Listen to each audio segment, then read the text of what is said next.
We've been talking this week about a letter written by John Newton, the great English hymn writer, about 200 years ago.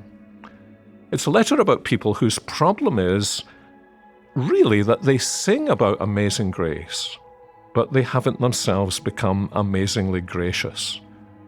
Newton has some clever Latin names for these people. Yesterday we talked about Mr. Austerus, the austere Christian who always seems to be right, but in a kind of loveless way. Another person that Newton mentions is almost at the opposite end of the spectrum, and he gives him a Latin name too. He's called Mr. Humanus. He's a people person. He's the kind of person, as is Mrs. Humanus, who is just all over new visitors to the church, welcoming them. So, what is it about Mr. Humanus? He's gregarious, he's friendly, but here's the problem. There's a kind of seam of inconsistency in his Christian life. John Newton captures it like this. He says, if you trusted Mr. Humanus with your gold, there would be no risk at all. It would be perfectly safe. With money, he's a model of integrity. But, writes Newton, entrust him with a secret, and you put your secret into the public domain. He just can't keep it to himself. Some time ago I was having dinner with some Christian friends, and at one point they were interested in something that had happened in my life when I was a teenager, and I said to them, I'll tell you what it is as long as you promise never to tell anyone. Promise me?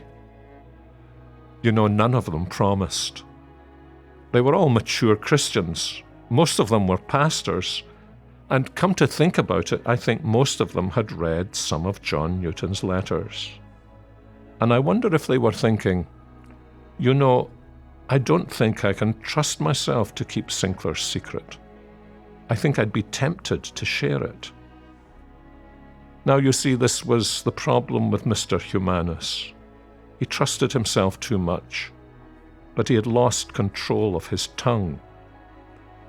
And that means he had actually lost control of his heart, because spiritually, the tongue is directly connected to the heart.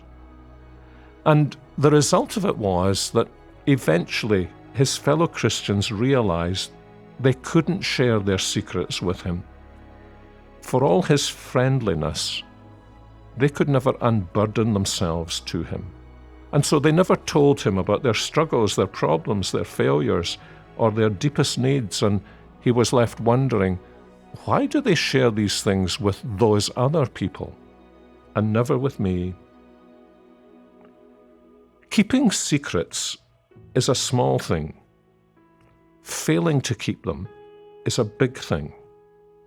Because faithfulness isn't really faithfulness unless it's faithfulness in everything.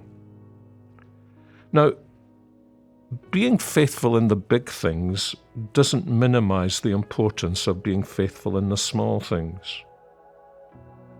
I wonder if you ever wonder why it is that there are some people in your church family that people tend to go to. One of the reasons is because they know they will keep their secrets. And the reason they know they will keep their secrets is because these people guard their hearts and their lips as though they were Fort Knox. And you and I need to learn to do the same. So remember Jesus' words. One who is faithful in very little is also faithful in much.